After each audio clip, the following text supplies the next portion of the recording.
문재인 정부 부동산 정책의 주요한 문제점을 한 3가지나 5가지를 꼽으신다면 어떤 거라고 하시겠습니까?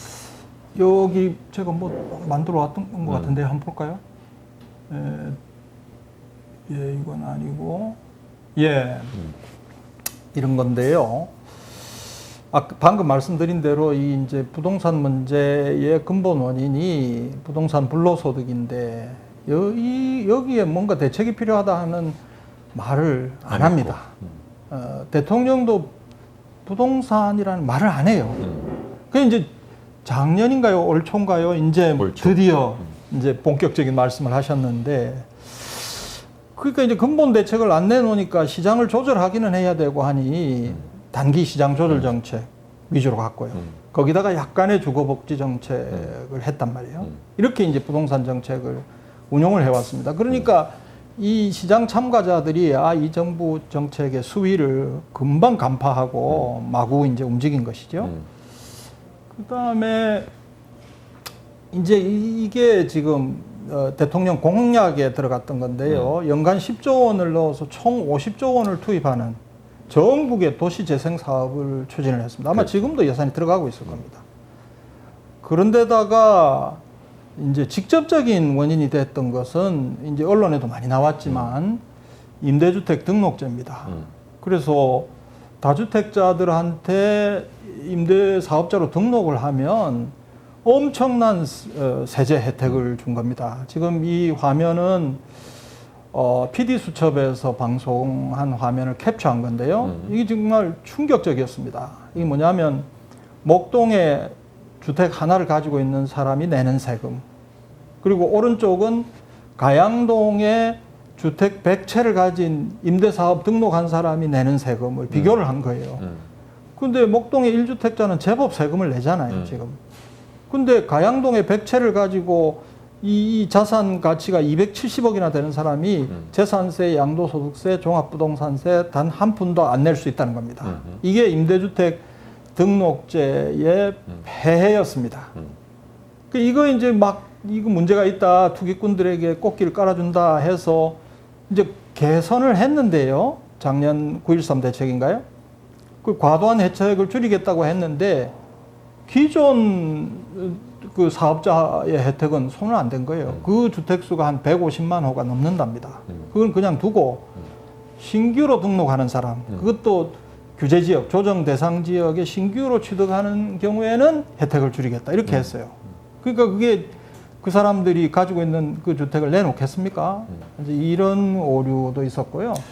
전 선생님께서 보시기에는 왜 정부는 이 정책을 썼을까요? 이거는요, 문재인 정부가 나오기 전에는 이제 그러니까 이명박 박근혜 정부 때는 주택 매매 가격이 올라가서 문제가 아니고 전월세난이 몇 년 동안 심각했어요.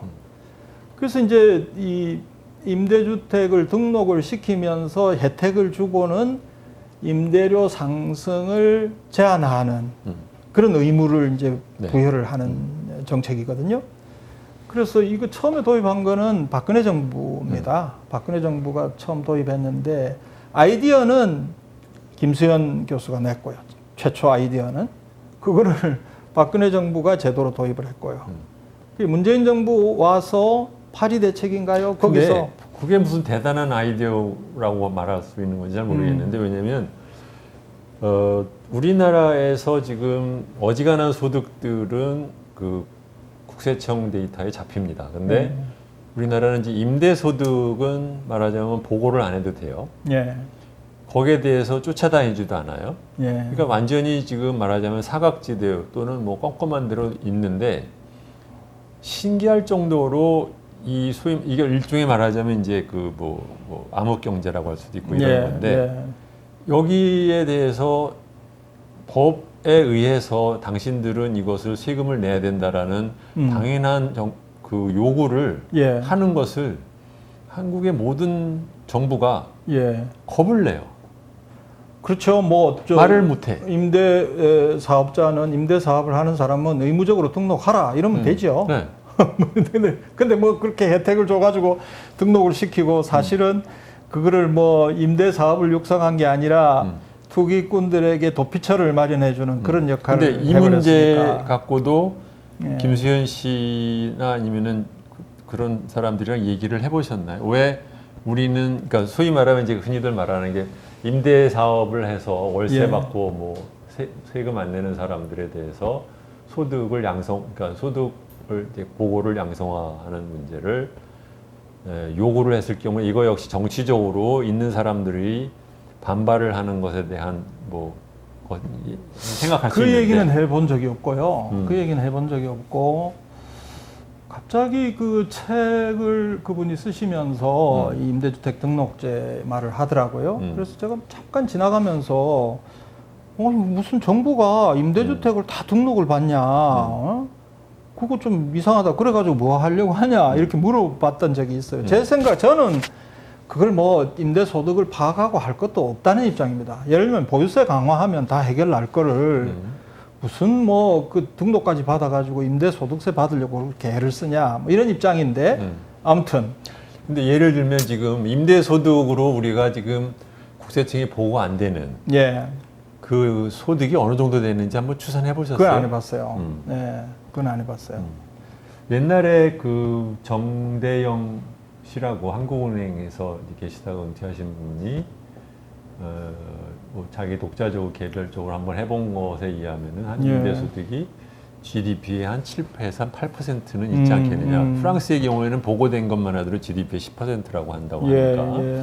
우리나라도 그 정도는 되지 않겠냐는 얘기를 하신 적이 있는데 예. 그게 지금 GDP의 뭐 8%가 맞는지 10%가 맞는지는 모르지만 적어도 5%만 된다 하더라도 GDP의 5%에 해당되는 돈 우리나라 지금 요새 지금 뭐 한 2,000조라고 치면은 2, 50 하면 10조 정도 아니 10조가 100조군요. 100조 정도의 소득이 지금 보고가 안 된다는 얘기잖아요. 예. 이게 예. 어마어마한 소득인데도 예. 이것을 양성화하는데 모든 정부가 아주 뭐 덜덜덜 떤다고 말해야 되는지 아니면 우쭈쭈 해준다고 해야 되는 예. 건지 아주 이상한 그 태도를 보이고 있고 예. 그것이 또 아무런 정치적인 이슈로 되지도 않아요. 우리는. 예. 예. 예. 독특한 나라죠. 예. 그런데 그것을 뭐 식분 양보를 해서 임대소득의 양성화를 강제적으로 요구를 했을 경우에 하나는 정치적인 반발, 두 번째로는 그것을 잡아내기 위해서 들어가는 행정력이 예. 전국에 말하자면 뭐 수백만 명이 있을 텐데 그걸 잡아내려면 어떻게 해야 되느냐 이런 걸 생각한다고 하면 고민을 했을 수 있다는 것까지 양보를 한다 하더라도 그것을 임대소득자 등록을 통해서 그다음에 그 사람들이 등록을 하도록 유인을 하기 위해서 세금 혜택을 저렇게까지 많이 줘야 된다라고 생각하게 된 이 과정은 사실은 저는 정권이 끝나게 되면 누군가가 뭐 정권 도중이라도 뭐 취재를 하든 뭐 예. 조사를 하든 해서 백서를 한번 만들어야 될 만한 엄청난 뭐 스캔들이라고 하기는 뭐하지만 그야말로 대규모 정책 미스라고 생각을 해요. 예. 아무튼 2011년경에 그 아이디어가 나왔는데 2012년 그 문재인 캠프 공약에 그 들어갔어요. 그때 한번 들어갔고요. 그 또 2017년에 또 들어갔고요. 이제 그 중간에 박근혜 정부는 이미 제도로 도입했고요. 그래서 이제 문재인 정부는 8.2 대책에서가 그걸 이제 특혜를 확대하는 이런 결정을 했죠. 그래서 뭐 임대소득세를 제대로 걷자.